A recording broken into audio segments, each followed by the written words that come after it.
하나님의 말씀 히브리서 12장 28절의 말씀이 되겠습니다.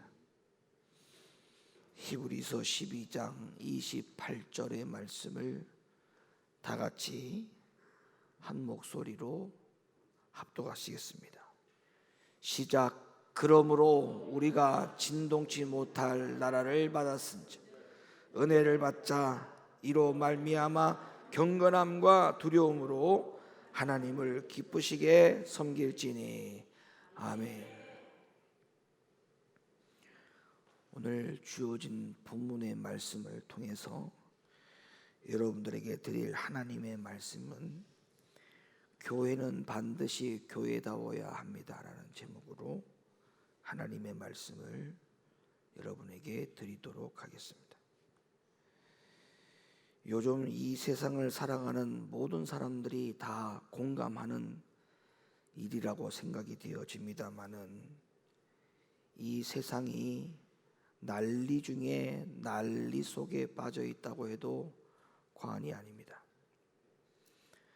경제가 흔들리고 있고요.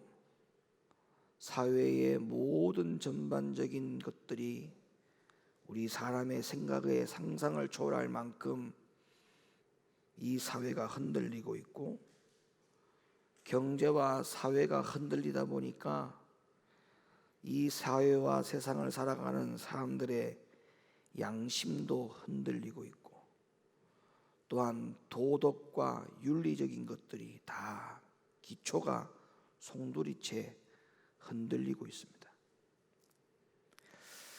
그런데 이 세상은 그렇다 하더라도 세상의 빛과 소금의 역할을 감당하라는 하나님의 명명백백한 말씀이 있음에도 불구하고 오늘날 하나님의 교회와 하나님의 교회 안에서 신앙생활을 하고 있는 신앙인들이 이 세상이 흔들리는 것과 같이 똑같이 도덕과 윤리가 흔들리고 마음이 흔들려서는 안 된다라고 생각합니다.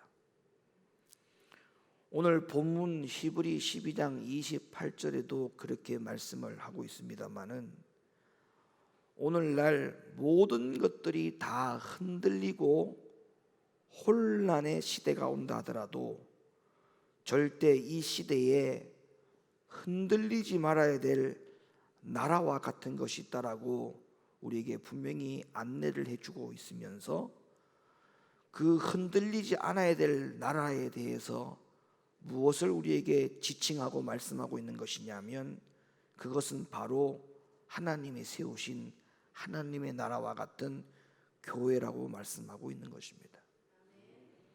그래서 이 세상이 아무리 혼란 속에 있고 이 세상 속에 살아가는 사람들의 양심과 도덕적인 것과 윤리적인 모든 것들이 다 흔들리고 야단 법석을 떤다 하더라도 우리는 하나님의 나라와 하나님의 나라 안에 있는 교회와 그리고 교회 안에 있는 하나님의 성도들은 절대 흔들리지 말아야 합니다.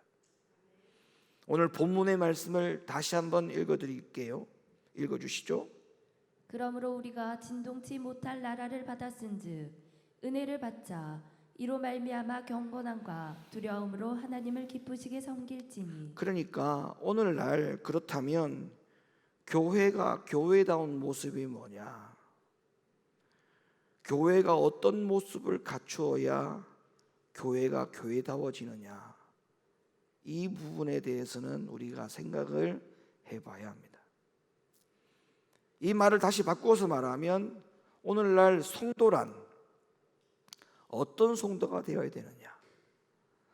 또한 어떤 성도가 이 세상에서 흔들지 않는 성도여야 되느냐? 이런 부분들을 모두 다 같이 생각해 볼 수 있는 대목이라고 생각합니다. 이 사회도 흔들리는 모습을 보면 그 내부적으로 깊이 들어가서 문제를 찾아보면 항상 원인이 있습니다.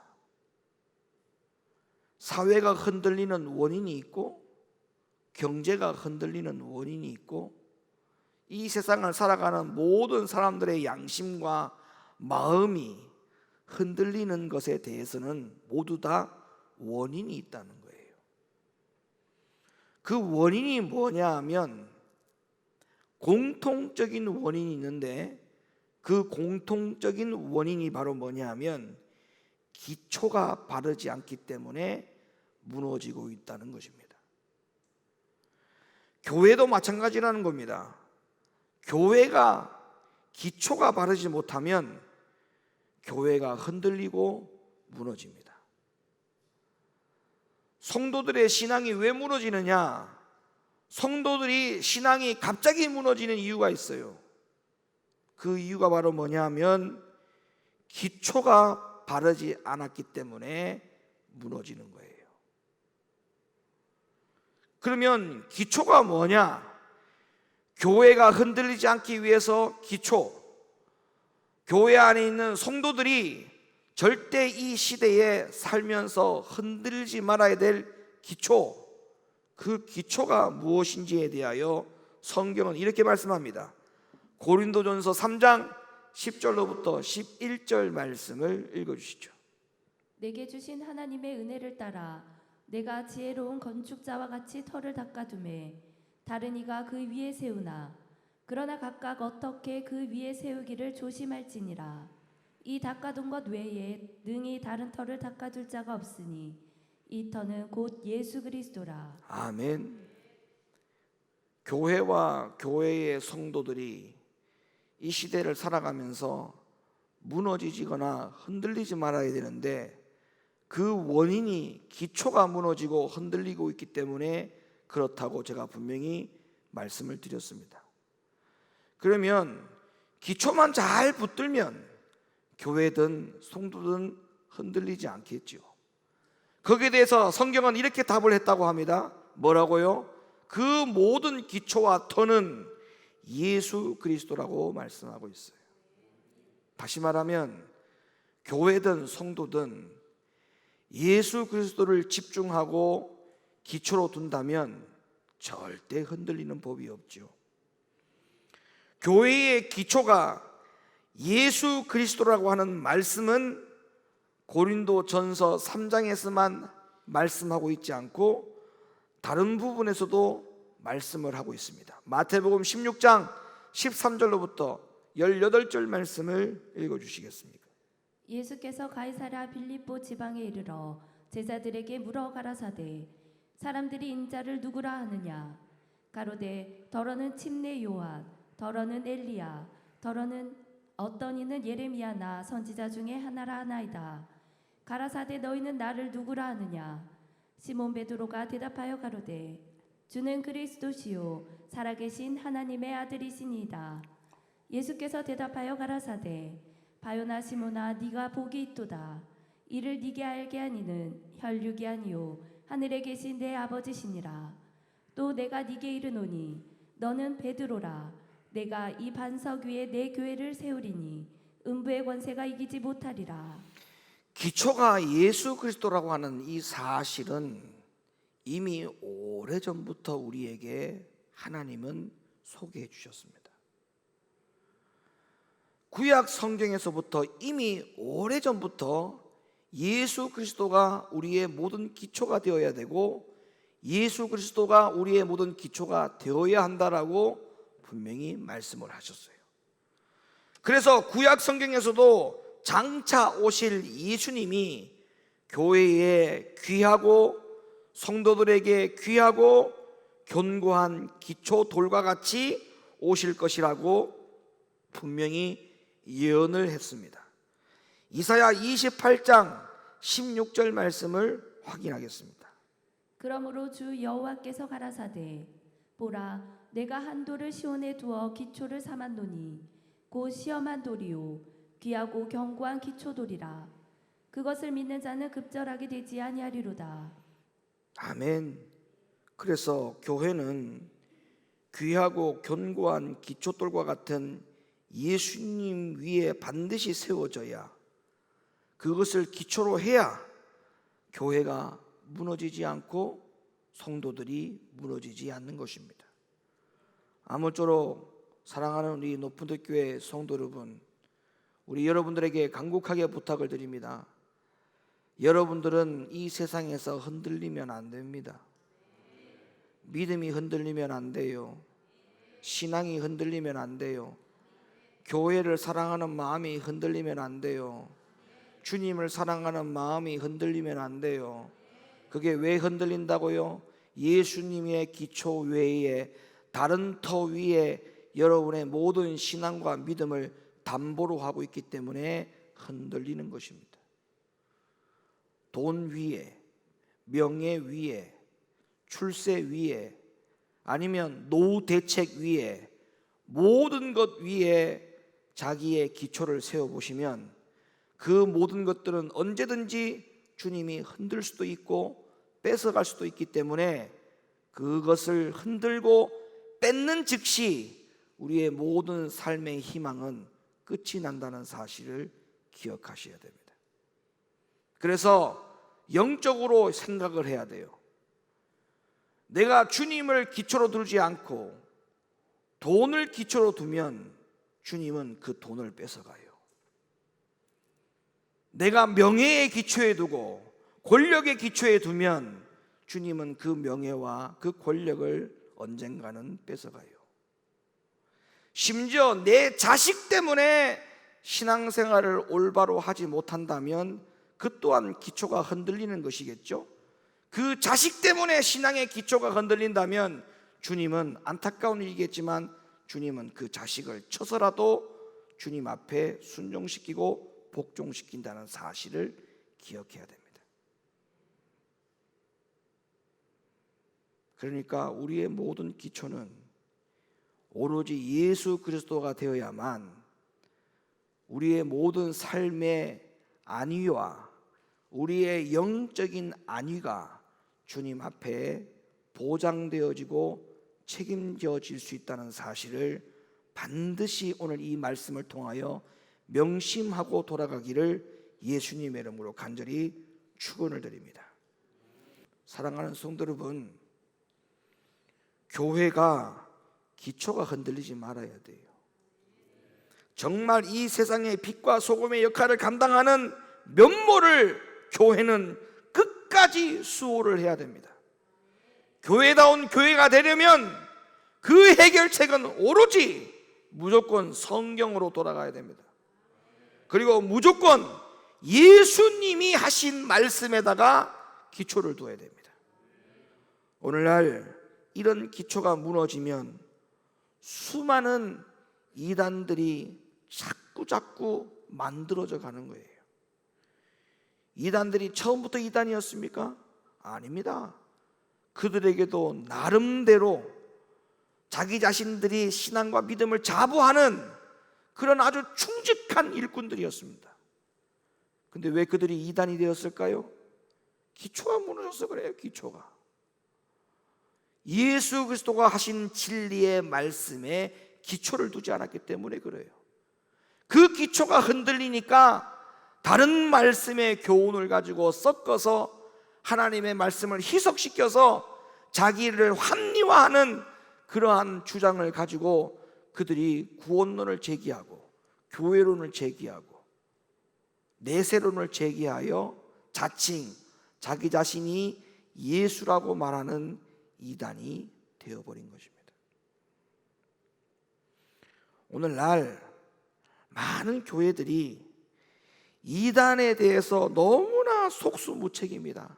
왜냐하면 오늘날 교회가 교인들에게 이제 와가지고 하는 말이 이런 이단들이 생겼으니까 이런 이단들이 요즘 전도하는 방법이 이렇다고 하니 여러분들은 이런 모든 방법을 여러분들이 다 숙지를 하고 이런 사람들이 이런 방법으로 접근해 오면 이단으로 규정하고 절대 거기에 미혹되지 마시기를 바랍니다. 이게 교회가 할 수 있는 이단 대책에 대한 최고의 방법이고 대책이라고 소개합니다. 정말 기가 막힌 일입니다. 이단들의 특징은 이런 것이다. 이렇게 접근해 보면 한 번쯤 의심해 봐야 된다. 이것은 이단 대책이 아니고 이단 대책 캠페인이에요. 그게 무슨 이단 대책이에요? 이단 대책 캠페인이지. 사실은 이단 대책 캠페인을 할 필요가 없어요. 왜? 예수 그리스도가 말씀하신 진리의 말씀의 기초를 차곡차곡 처음부터 쌓아두었다면, 그 기초가 흔들리지 않았더라면 어떤 종류의 다양한 이단들이 더 득실거리고 더 활개를 친다 하더라도 그 교회는, 그 성도들은 아무런 상관이 없습니다. 아멘이십니까? 아무런 상관이 없어요. 아무런 상관이 없어요.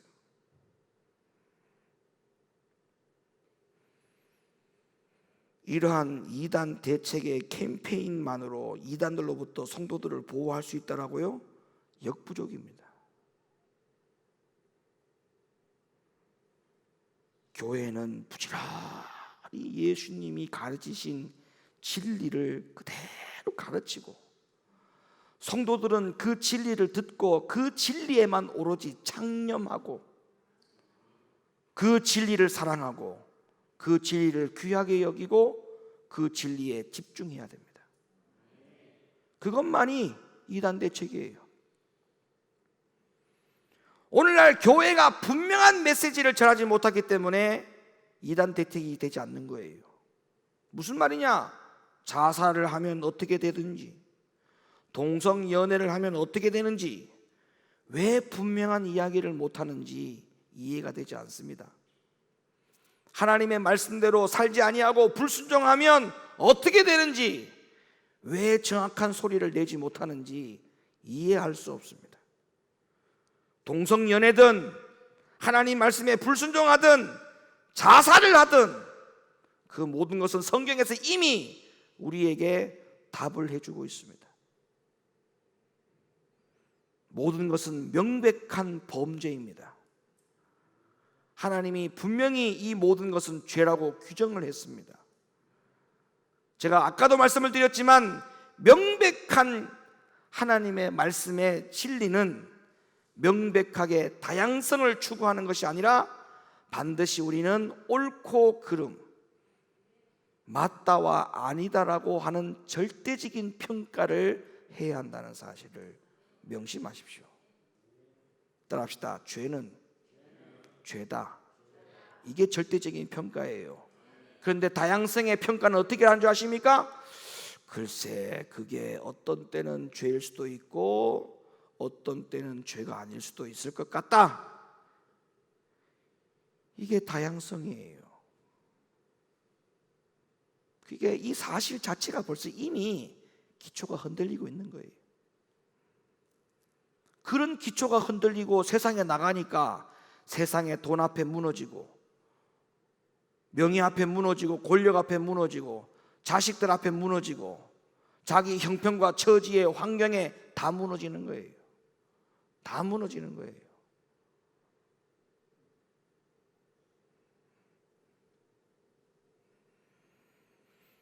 성경은 분명히 말씀하고 있습니다. 디모데전서 6장 3절 말씀에 보시면, 오늘날 교회가 해야 될 일이 뭐냐? 성도들이 어디에 집중을 해야 되느냐? 오로지 예수님이 말씀하신 그 가르침과 진리가 오로지 기초라고 말씀하고 있어요. 디모데전서 6장 3절 말씀을 읽어주시죠. 누구든지 다른 교훈을 하며 바른 말 곧 우리 주 예수 그리스도의 말씀과 경건에 관한 교훈에 창념치 아니하면, 분명히 우리에게 하나님의 말씀, 주님이 말씀하신 그 말씀이 우리에게는 바른 말, 바른 교훈이니 그것에만 창념하라, 이렇게 말씀하고 있죠.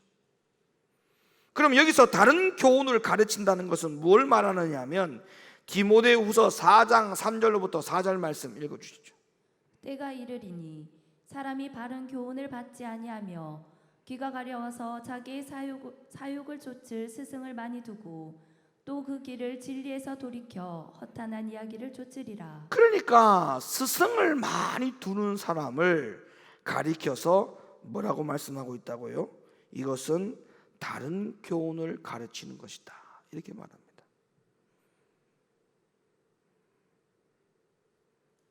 여러분을 가르치는 자가 누구여야 됩니까? 여러분을 영적으로 가르쳐야 될 자가 누구입니까? 오로지 주님입니다. 그리고 주님의 말씀이 여러분들을 가르쳐야 돼요. 근데 거기에 다른 것을 가르치면 안 된다고 했죠. 다른 것을 누가 가르치느냐? 내가 스승을 두고 있다 이 말이에요. 스승을. 주님 외에 다른 것을 두고 있는 것을 스승이라고 말하고 있어요.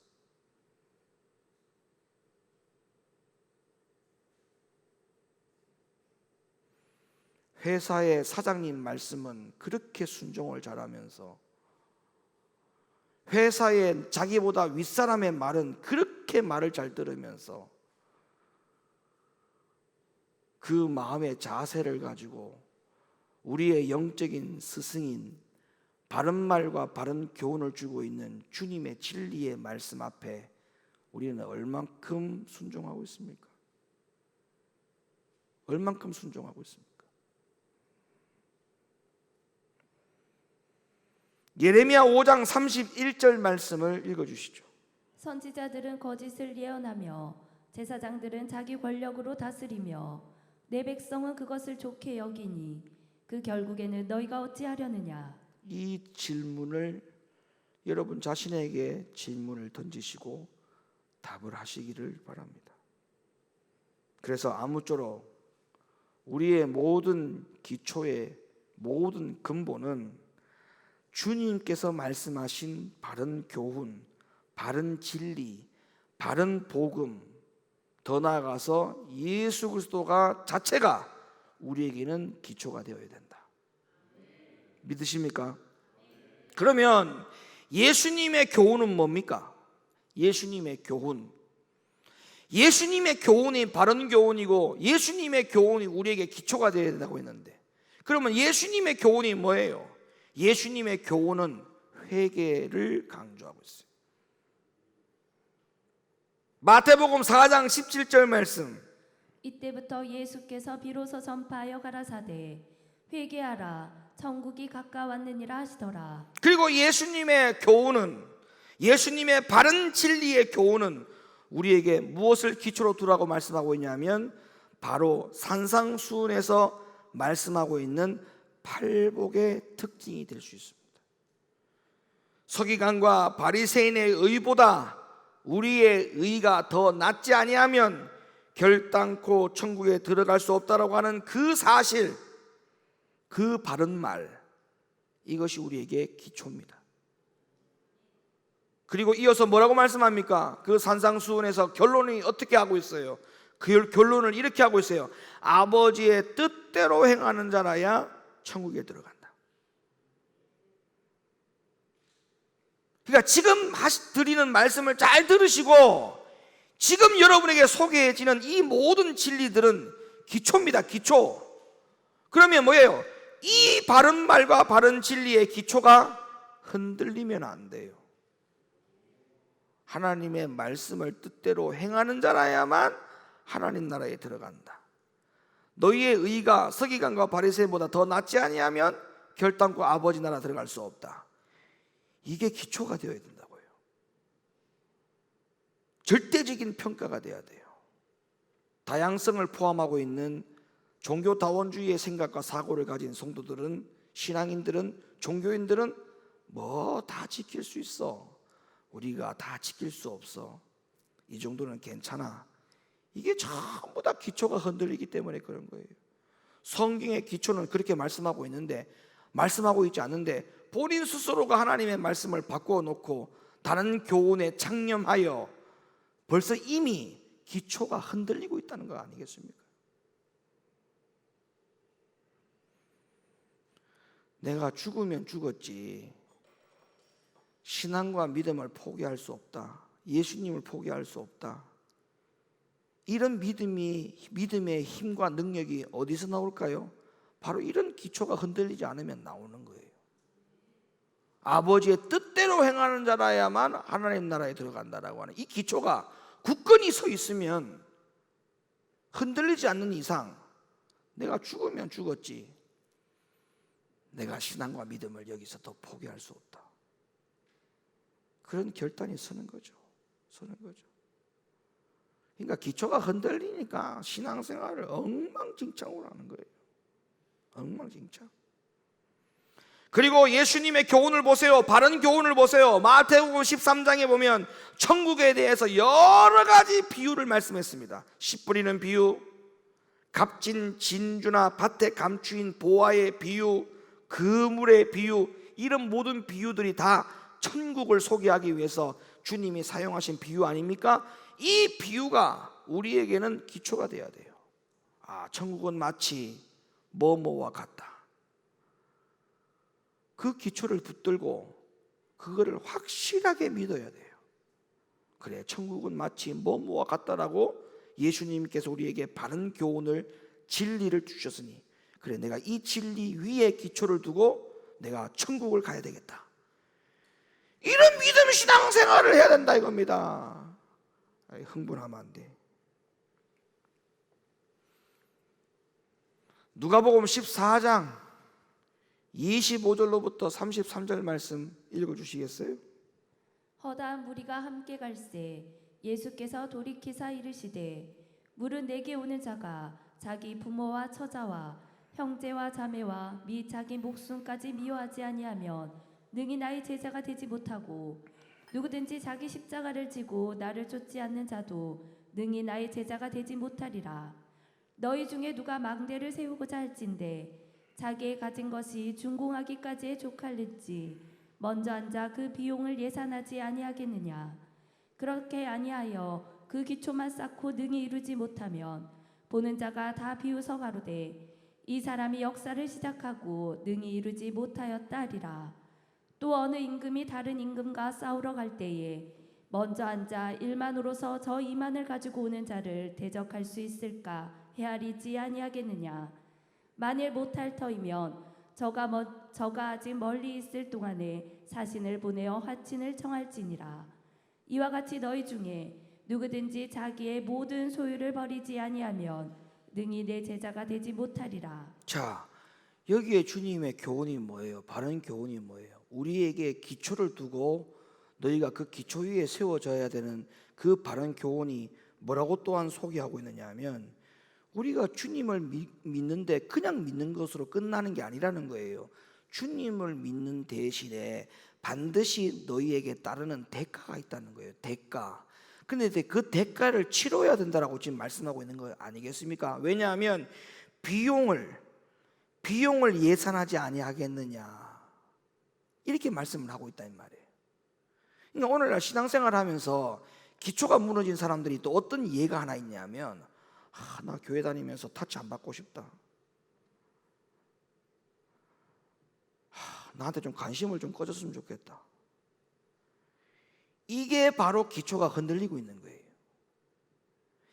신앙생활과 믿음 신앙생활과 또한 특별히 예수 그리스도를 따르는 제자로서 살겠다라고 우리가 고백한 이상, 누가복음 14장 25절부터 30절의 말씀의 근거는 뭐냐 하면, 너희가 주님을 따르면 치러야 될 대가가 있다라고 분명히 말씀하고 있는데, 내가 주님을 따르는 제자는 되고 싶은데 대가를 치르고 싶지 않다. 그거는 기초가 흔들리는 거예요.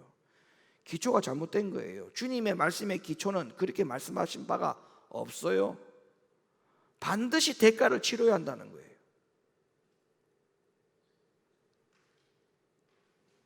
그래서 오늘날 많은 신앙인들이 자기 자신에 대해서 드러나는 것도 싫고 관심 갖는 것도 싫고 타치 받는 것도 싫으니까 그냥 예배만 드리고 그냥 집에 빨리 가고 누구가 말도 안 섞고, 그러다 보니까 대형교회에 몰려드는 거야. 모든 사람들이 다 대형교회로 가는 거야. 내가 왔다는 사실을 모르는 곳에서 신앙생활을 하고 싶다는 거겠죠. 이게 전부 다 기초가 흔들리고 있는 상황에서 신앙생활을 하고 있다고 보면 되는 거예요. 네. 그거는 신앙생활을 하고 있는 게 아니에요. 지금 참으로 안타깝죠. 하나님의 진리에서 전부 다 벗어나서 나름 본인들은 신앙생활을 굉장히 잘하고 있다라고 착각에 빠질지 모르겠지만 너무 안타까운 사실이죠. 기초가 흔들리는 가운데서 본인 스스로 나름대로 열정을 가지고 신앙생활하는 자체가 너무나 처량하고 불쌍할 따름입니다. 또한 예수님이 우리에게 기초로 둔 예수님의 바른 교훈이라는 것은 마태복음 25장에 보면 열처녀의 비유, 달란트의 비유, 양과 염소의 비유가 나오는데, 이 모든 세 가지의 비유는 종말에 관한 비유들입니다. 종말에 관한 비유. 이 비유를 종합해 보면 교회 안에 어떤 이는 깨어있지 않으므로, 또 어떤 이는 달란트를 파묻고 충성하지 않으므로, 또 어떤 이는 사랑을 실천하지 않으므로 결국에는 버림을 받고 영벌에 처하게 될 거라고 경고하고 있죠. 그러니까 이 세 가지 비유의 기초를 두고 신앙생활을 해야 될만이 교회와 성도들은 흔들리지 않는 것입니다. 자, 사랑하는 성도 여러분, 오직 은혜로만 구원을 받는다, 이거는 기초가 아니에요. 회개하지 않아도 주님은 나의 모든 죄와 허물을 다 아시기 때문에 나를 용서하고 품어주신다, 이거 기초 아니에요. 절대 기초가 아니에요. 그러니까 사실은 기초가 흔들리는 사람은 처음부터 기초가 없었는지도 몰라요. 그렇죠? 자기만의 기초인 줄로 알아. 자기만의 기초. 그 자기만의 기초를 가지고 그것이 기초인 줄로 알았던 거예요. 아니에요. 진짜 지금 제가 여러분에게 소개해드렸던 주님이 말씀하신 바른 교훈, 이런 바른 교훈들을 정말 기초로 두는 사람들은 흔들려야 흔들릴 수가 없죠. 주님 말씀에 순종해야만이 하나님 나라 간다는데, 여기에 더 다른 어떤 변명거리를, 말을 붙일 수가 있겠습니까? 그러니까 기초가 흔들리지 않는 사람은 처음부터 기초가 있었던 것이고, 기초가 흔들린다는 것은 처음부터 기초가 없었다라고 생각해 볼 수도 있는 문제라고 저는 봅니다. 사랑하는 높은 교회 성도 여러분, 여러분 개개인에게 호소합니다. 기초가 흔들리면 안 됩니다. 그 기초가 흔들리면 다른 세상의 것 위에 여러분이 기초를 두고 있기 때문에 심각한 영적인 위험이 옵니다. 그리고 우상단지가 들어옵니다. 주님 외에 다른 것을 더 사랑하는 우상의 천국이 여러분의 가정이 될 수 있다는 사실을 기억하십시오. 문지방에 붙여놓는 부적만 봐도 저거 빨리 당장 떼, 아니면 말린 보고에다가 실을 감아 놓는 것을 천장에다만 갖다 붙여놔도 저거 빨리 치워 라고 할 터인데, 그 우상만 우상입니까? 이미 내가 주님께서 말씀하신 바른 교훈에 창념치 아니하고 그 모든 진리의 기초를 떠난 지 오랜데, 그렇다면 이미 그 기초 외에 다른 것을 기초로 두고 있고, 그러면 결론적으로는 내 자신의 마음과 생각 속에 우상이 여러 가지를 품고 있는 그런 사람이 되는 것이니까, 집안에 남편도 우상단지요, 아내도 우상단지요, 자식들도 우상단지로 살아가는 그런 어처구니 없는 일은 절대 있어서는 안 됩니다. 절대 있어서는 안 됩니다. 이것을 분명히 명심하시고 기초가 흔들리지 않는 여러분들이 되시기를 바랍니다. 그리고 기초가 흔들리지 않는 여러분이 되어질 때 우리 교회는 기초가 흔들리지 않습니다. 이런 믿음으로 사실 수 있기를 예수 그리스도 이름으로 간절히 축원을 드립니다. 이 시간 기도하겠습니다. 말씀 붙들고 기도할 때, 주여 오늘 주신 말씀을 가지고 이 시간 기도합니다.